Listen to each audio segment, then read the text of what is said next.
Hey guys, coming in for The Walking Dead Season 6, Episode 5 now, and I was definitely looking forward to this episode, mainly because since last week's episode was Morgan-centric, I was really interested in seeing where we would pick up the story that we left off in Thank You for this episode, and not only did this episode pick up that story, but it combined most of the group together. Most of the group is back together after this episode, except for a few stowaways here and there that we will talk about.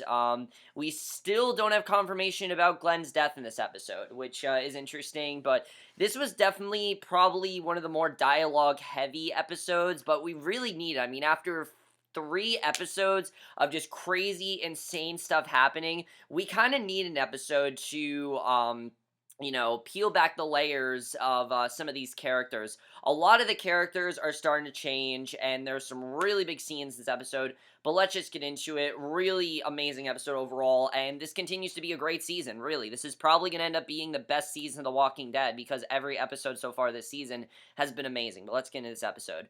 So, we hear the Del Arno food truck. It's crashed into the Alexandria wall. That terrible noise is going on. Deanna climbs a ladder to observe the damage from atop the wall, reflects on her husband's fallen mark on the wall. PNL, number 1, R. Monroe, and this was a huge episode for Deanna, definitely. She sees Tobin and others carting dead bodies around. Michonne, Maggie, and Tara talk.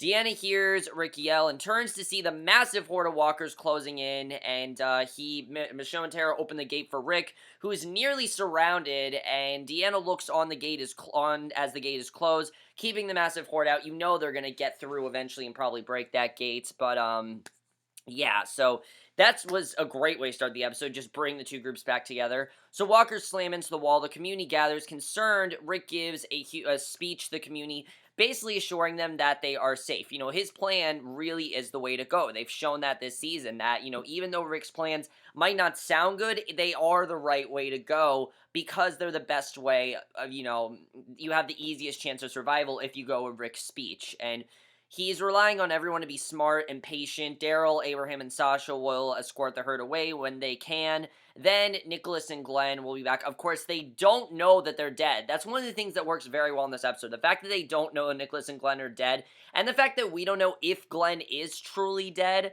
really works well for this episode. Glenn is brought up a lot in this episode, and I love that. So Aaron steps up to back up Rick. He explains that the quarry broke open, got half of the walkers away from the community. He explains that losing his pack as a result of making his own call when Daryl wanted to look for people is the reason the wolves found Alexandria, and he takes the blame for it. That he's basically the one taking the blame. Deanna walks away. Rick says that there'll be more to talk about. The community calls for Deanna, but she continues walking away, and she stays away from the group for most of this episode, and it's mainly because, one, this is the first time she's seen something that had to do with her husband. She has to deal with that. 2, all these walkers are there, and she hasn't really had to kill any walkers. Deanna stayed back. She hasn't really faced any walkers, and you really see that fear in her. She doesn't really know what's going to happen to her, and I really love seeing that in this episode. Jesse as well in this episode was amazing. Alexandra Breckenridge, this entire episode was great. She really was fantastic. I mean, between the walkers and of course the wolves, there's a lot that she's dealing with. And Jesse drags the body of the woman who invaded her house out of the kitchen into the graveyard. She starts digging a grave, and Rick interrupts her, instructing her not to, because they don't bury killers inside the walls. It's just not the right thing to do, because obviously, it's not the right thing to do here. Since they can't go outside yet, they wait, because obviously there are walkers outside, and the food is supposed to be rationed, but the community overruns Olivia, takes what they want, and Spencer steps up to stop everyone, but they try to dismiss him. He says he stopped the truck from getting inside and asks one man where he was during the attack, and he wants to keep the order in the community. Bruce puts a can back on the shelf. The angry residents leave. Deanna looks on, very proud of her son. He's doing this on his own. A lot of the Alexandrians, in this episode, basically step up and try to become leaders. And yes, Rick is the leader here, but I like how a lot of the Alexandrians are showing they're just as capable, because that's what we need. As much of a leader as Rick is, he needs to be the leader of a whole bunch of mini leaders. That's really what I feel like we're getting down to, that these people are becoming as much leaders as Rick is. So Maggie prepares some weapons, and Maggie as well, big episode for her. Aaron sees her before noticing a list of names commemorating dead residents, including Nicholas and Glenn.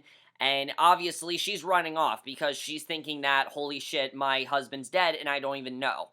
So Aaron follows her to the armory, and I was surprised that Maggie had to deal with this so early, but it makes sense because, someone had to find them eventually. She's preparing to go out. Aaron calls out her plan to draw the walkers from the wall, then she creates some space to get out. He questions what will happen when she twists an ankle or gets surrounded. He's going to help her, and he knows a safer way out. So basically, I like this teaming up of Maggie and Aaron. Again, something they're doing very well this season are pairing up people that really haven't had much interaction. Maggie and Aaron have had no interaction whatsoever. Sure, Maggie found Aaron, but they never had like a face-to-face conversation, and I thought it worked really well in this episode. These are two people that are hurting. Maggie has lost her husband, Aaron's lost someone, and you really see that here. And plus, he wants to help her, which I definitely like seeing. So Deanna looks at her wedding ring, and it's really sad, because obviously she lost Reg, and she still has that wedding ring. Just like Rick, I believe Rick still wears his wedding ring, as does Morgan. They still wear their wedding rings as well.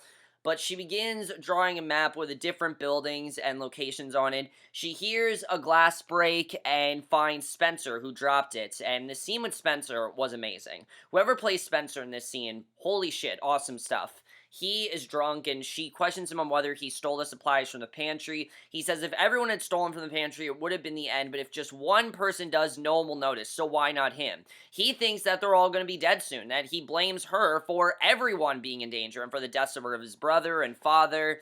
And I will admit that the way Deanna was running things wasn't the best, and it was kind of a way to put them in danger, but she didn't know. She didn't know about the dangers that lurked outside of, the safe zone. She's just been there for so long that this has been the norm for her. She hasn't known what's out there, and that's, I think Spencer, again, he's drunk, but he should not be blaming her for this. But I do see how he has a point, and, if she would have listened, Pete would have died no matter what. That's just how it went. Reg, obviously, is because of Pete. If they would have killed Pete earlier, Reg wouldn't have died, and she packs up the food that he stole, and of course, he's not talking about Pete, he's talking about Aiden, and, I don't remember how Aiden was killed. I mean, so many people die. I don't remember how Aiden was killed. We know he was killed, and that I don't think was Deanna's fault either.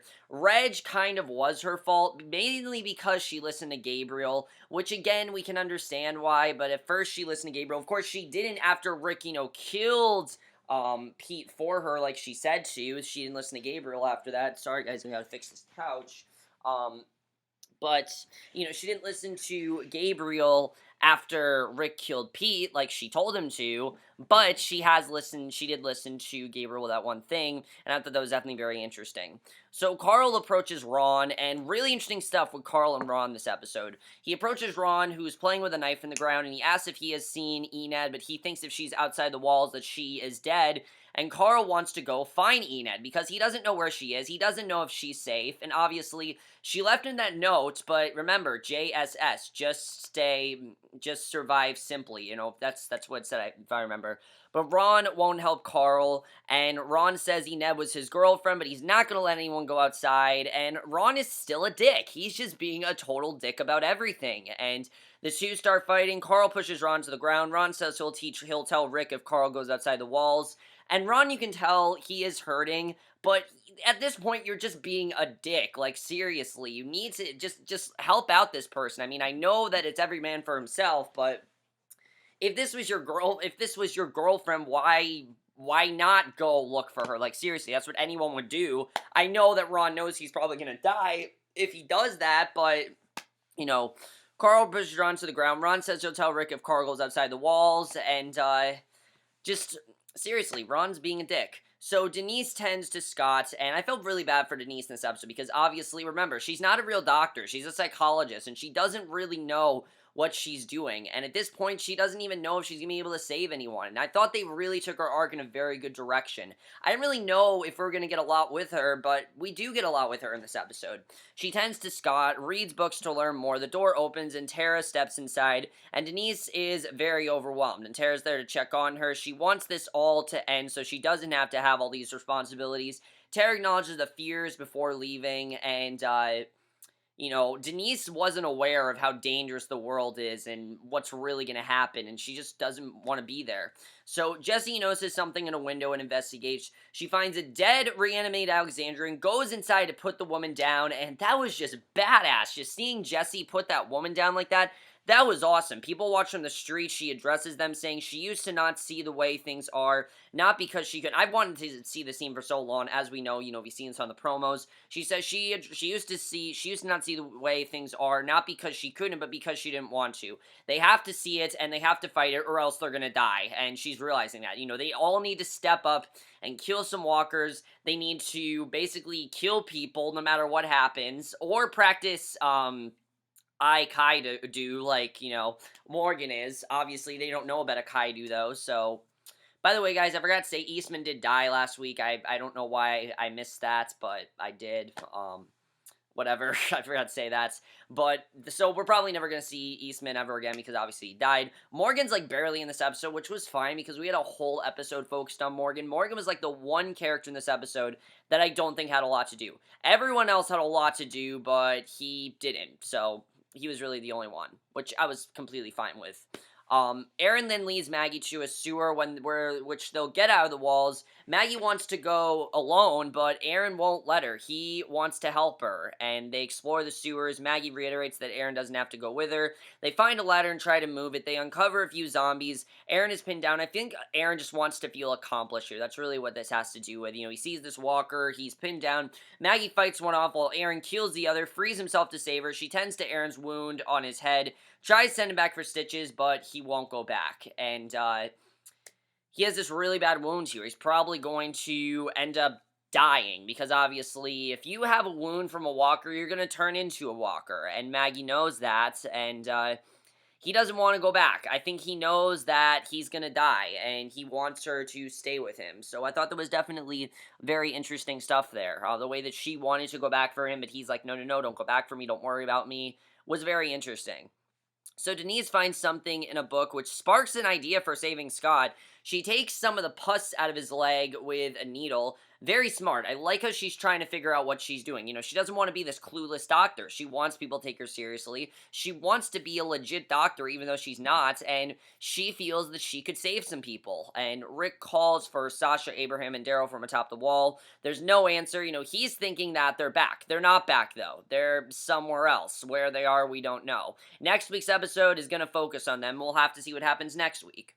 So Ron joins him, tells him Enid used to spend time outside the walls, and he thinks she's still out there. He tells Rick about Carl's wish to go outside the walls. Am I the only one that wants an Enid-centric episode? I think it'd be kind of cool if we did. I mean, I wouldn't be upset if they did that. I mean, if we can have a Morgan-centric episode, I think we can have an Enid-centric episode. We had that whole opening sequence with her in the beginning of episode 2. Why not? I mean, I want to know what happened to Enid. I think she's not an essential character, but I care about her. Like, I want to know what happened to her. Obviously, I don't really give a shit about Ron because he's kind of a dick, but, I still care about him. It's just, come on, kid, like, seriously, can you, like, care about anyone? Like, Ron's not bad. Ron's not a bad character. I'm not saying that Ron's a bad character. I'm just saying that I think Ron needs to understand, that you need to help out some people, and you need to do certain things, and not just sit back, because that's all he seems to be doing.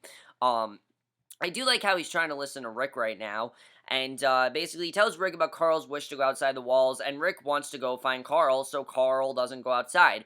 But I feel like at this point what's going to happen is Carl's going to leave without Rick because he cares about Enid, and he's probably going to get himself killed, and, there's going to be more deaths, okay? Guys, let's be real here. Glenn's not going to be possibly the only death of this season. Ron takes the post from Rick, asks Carl to teach him how to shoot. Rick unloads his gun with all but one bullet and hands it to Ron, and, basically, he's going to teach him how to shoot, and this could be very interesting to see what happens here between Rick, Carl, and Ron. I'm not really sure what's going to happen in the storyline, but I definitely like it. You can see that Ron is definitely trying to listen to Rick more. He's trying to not be just some asshole, and I like that. So Denise then kisses Tara on the front porch of her house. I guess she's a lesbian. I didn't know that. But Denise tells Tara that being afraid sucks, and I like that they're there for each other. I like their bonding, definitely. And especially because, Tara had, Lily, I think her name was, if you remember in Season 4. Yeah, Lily, that was her name. She had Lily, but, of course, she died, and now Tara has no one, and I like this bonding between them. It's pretty good. I like it. So Aaron and Maggie then continue through the sewers and find the exit behind the herd. Aaron wants to continue, but Maggie loudly yells no and attracts walkers. And she tells Aaron that she's pregnant, and if she had gone with Glenn, she could have helped. She is in fact pregnant, and she really regrets not going with Glenn. And this scene with Glenn, it's so sad because again, we don't know if Glenn is alive. So this scene is just as cathartic for us as it is for Maggie. She talks about, and Lauren Cohen in this scene, holy shit, she's always great, but especially in this scene, great stuff. She says if Glenn was alive, she would have shown him by now, and, he would have shown up, and she's devastated about having to live the mystery. He doesn't know that she's pregnant, and obviously that's why she's really upset. She can't go out there and fight because of the baby, obviously, and that really sucks, but yeah, we were right. Maggie's pregnant, and I'm happy about that. I like seeing that Maggie's pregnant, but it's at the worst possible time. That's what sucks. If Glenn is dead, Maggie's gonna have to be a widow for, like, the rest of her life. A widow for the rest of her life, unfortunately, and she won't even know about it. So that really sucks. I hope we get confirmation about his death very, very soon, because we haven't gotten it yet. So Jessie sits on the stairs and calls for Sam. She made cookies for him, and he asks her to bring them upstairs. He doesn't want to go downstairs, and she tells Sam if he meets her halfway, he won't be downstairs. She puts the cookies by his door, knocks, and leaves.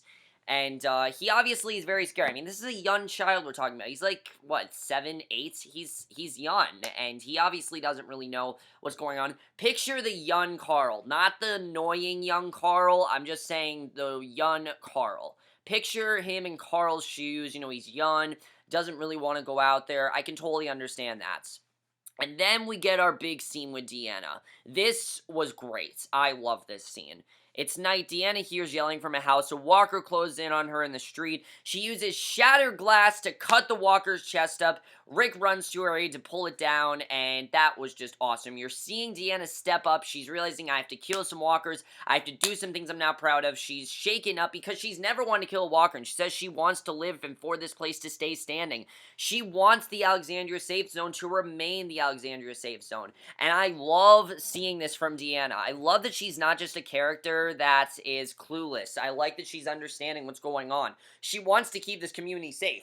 Even if it's not possible, she's going to try to do it, and I'm pretty sure she's going to go out that way. She's probably going to die that way. Not this season, but I definitely think Deanna's going to die that way. She tells Rick the community doesn't need her, it needs him, because he is the one that can lead them, and I would say more of a co-partnership. I mean, I understand that Deanna's kind of unstable right now because of Reg, and she doesn't really know if she can do it by herself, but I'd say they both can do it. She packs up the food on the ground, questions whether what she wanted for Alexandria was really just pie in the sky, and Rick tells her that it wasn't. It was definitely not that. She wanted this to be a safe community.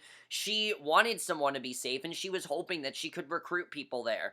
And now she's had to live with the fact that a whole bunch of the people that she's had living there all this time, they just died, and she has to live with that now, and you can tell that regret that she has. I mean, she really feels like she's failed this community, and I really feel bad for Deanna. Again, Deanna is a character that we've only known for, some episodes of Season 5 and then Season 6, and she really is a great character. I'm really loving what they're doing with Deanna here. She is fantastic.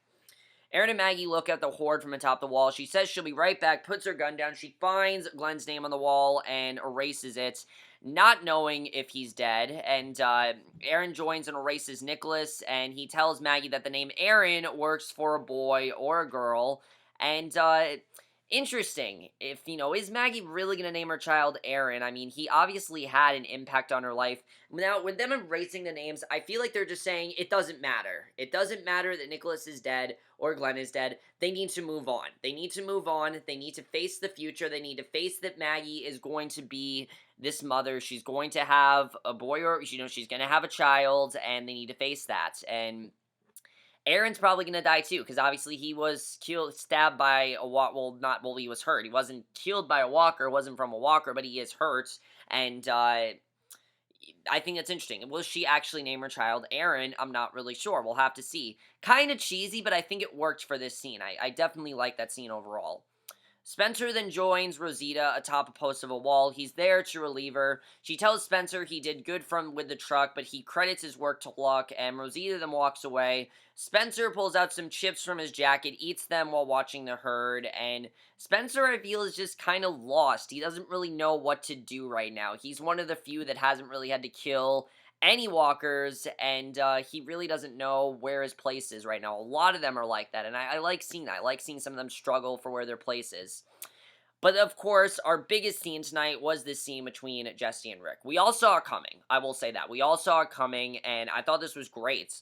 Jessie finds her blood-stained clothes. Rick walks into her garage. He explains that he is saving the bodies because he wants to go find Glenn, Sasha, Daryl, and Abraham because he doesn't know if they're alive, and you really see that care that Rick has. That's something I really like about this scene. You know, we're used to seeing Rick like, oh, I'm so powerful, I'm this figure. No, again, like I've said, Rick is just another survivor. This season has proved that. Rick is not a god, okay? Maybe he is a good, he has good strategies, but people die. There's always going to be casualties, and Rick knows that. And he doesn't know if Glenn, Sasha, Daryl, and Abraham are one of those casualties. For all we know, Sasha, Daryl, and Abraham could be dead right now, and we don't know. We're going to find out next week. So I don't think they'll do that to us again, but we'll have to see. He wanted away because he wants the walkers to be gone, and Jessie tells Rick even if they're still alive, all that matters is what's in front of them right now. They discussed her speech earlier, and Jessie wants to know that there's more. She wants to know, she wants him to help her with this, definitely. And I like the bonding that these two have had. And basically, because of how close they become, they finally kiss. Rick and Jessie finally kiss in this episode, and that was great. I love that they finally kiss. And I think now is probably the perfect time. I mean, they're both in this very vulnerable position. They don't, they both are definitely learning from each other. Jessie has learned so much from Rick. Rick has learned so much from Jessie, and I love that these two are finally together. I've wanted them together since day one, and I think it's great that they are together. I hope for them, for their sake, it works out really well, because I really like Rick and Jessie, and I'm hoping things work out well for them. So then the end of the episode, Deanna arrives at the gate. She approaches it as walkers slam against it. She starts hitting it. She walks along the wall. Blood drips on it behind her, and that's basically how the episode ends. She's definitely going to face these walkers. She's not afraid to take them down, and that's basically how the episode ends.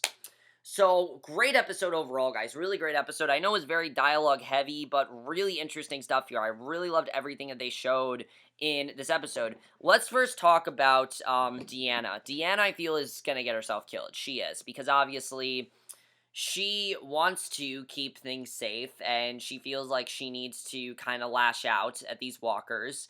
And if she thinks she's going to kill every walker, she has another thing coming, because there's no way that's going to work out. There's no way that's realistically, Deanna's gonna be able to kill all these walkers. If she does, okay, cool, but your show is not realistic if you can do that. I mean, it's not. There's no way Deanna's gonna be able to kill all of these walkers. I know that's gonna happen. All these walkers that she's facing, I don't know if she's gonna live. I hope she lives. I don't know when she's gonna die, but I think this episode kind of said that eventually Deanna's gonna die. I don't know when, but she's going to eventually. Jessie and Rick is great stuff. Rick leading this community is very interesting. We'll have to see what happens with this. Something else I wanted to say about, the whole thing with Deanna is Deanna trying to commit suicide. I mean, I feel like she is, because she told Rick, you're better running this community, and she obviously was a runner, but now it seems like she wants to kill herself. So, do you think that Deanna's going to commit suicide? I mean, it wouldn't be the most irrational thing we've seen. Nicholas did it, so is Deanna going to do it? I'm not really sure. We'll have to see. But, just a random thought there. Jessie and Rick, though, it's going to be interesting to see where they go with this. I really like these two together. Unfortunately, they can't really be together, but we'll have to see how this works out, because I think they could be together, but we'll have to see what happens there. Aaron and Maggie. Is Maggie going to name her child Aaron? We'll have to see. Will we find out Glenn's death? Please tell me we find out if Glenn is dead or not. I'm not thinking he is dead. I mean, Zachary Levi says he's dead, but we'll have to see. I'm going to say he's dead because of the name on the wall, but that could really mean anything. We'll have to see what that means. I mean, again, walkers, if there's blood on you, think you're dead. So, he might not be dead. We'll have to see what happens with that. That's going to be interesting. But again, guys, I'm not watching the show just for, oh, is Glenn dead or not? I'm watching the show because I want good character development. That's what we got in this episode. We got some really good character moments. This really was a character-driven episode. Is Carl going to look for Enid? Obviously, Rick's going to try to talk him out of it, but I feel like he's still going to try to look for her because obviously he cares about Enid. He had a bond with her. She sent him a note. He doesn't know what it means. Obviously, he's going to go looking for her, and I know that Rick is going to tell him, you can't be doing this. This is not a good idea. I don't think Carl's going to listen. He's going to do what he's going to do, and if it gets him killed, it gets him killed. Ron is interesting, though. I can't tell if Ron is just being a dick or if he genuinely cares about Carl. I'm not really sure. We'll have to see. I mean, there's a part of me that feels like he does, but then there are these moments where it's just like, this kid kind of sounds like an asshole. So, what do you guys think? Do you think that Ron cares about Carl? I'm not really sure. We'll have to see. I like the bonding between Denise and Tara. We'll have to see what happens with that. Is Denise going to be able to save these patients? Obviously, she wants to. She's finding methods, so do you think that she's actually going to become a real doctor? Tara, I feel like, is going to help her out here. I don't know how she's going to, but I feel like she's going to try to make an effort to help her out. We'll have to see what happens with that. That definitely is going to be interesting to see where that goes. And then next week, like I said, we are focusing on Maggie, not Maggie, Abraham, Sasha, and Daryl. We're going to find out where they went, and it looks really crazy. 3 episodes left for this half of the season. I can't believe it. This season has gone by extremely fast so far. Walking Dead always goes by fast, but this season especially, it's like 3 episodes left. What the fuck? Like, seriously, I still can't believe it's December. I mean, it's November. I don't know what's wrong with me. But let me know what you guys thought of this episode. I thought this was definitely one of the best so far. Still not as great as JSS. JSS, I think, is an episode that's going to be very hard to top. It's going to be very hard. It is. But let me know what you guys thought of this episode. Also, nothing with Morgan in this episode, like I said. I do want to talk about Morgan, though. Do you think that he's going to try to teach some of the others about, Aikaido? Obviously, he's going to eventually. We'll have to see. You have to think that he's going to, because obviously it's a good strategy for him. It might be a good strategy for someone like Spencer, who doesn't really know what he's doing. I feel like maybe he'll help him out, but we'll have to see. Let me know what you guys thought of this episode. I will see you guys in my next video, which will be for tonight's episode, Leftovers, which obviously I can't wait for, and I will see you guys for that. Okay, bye.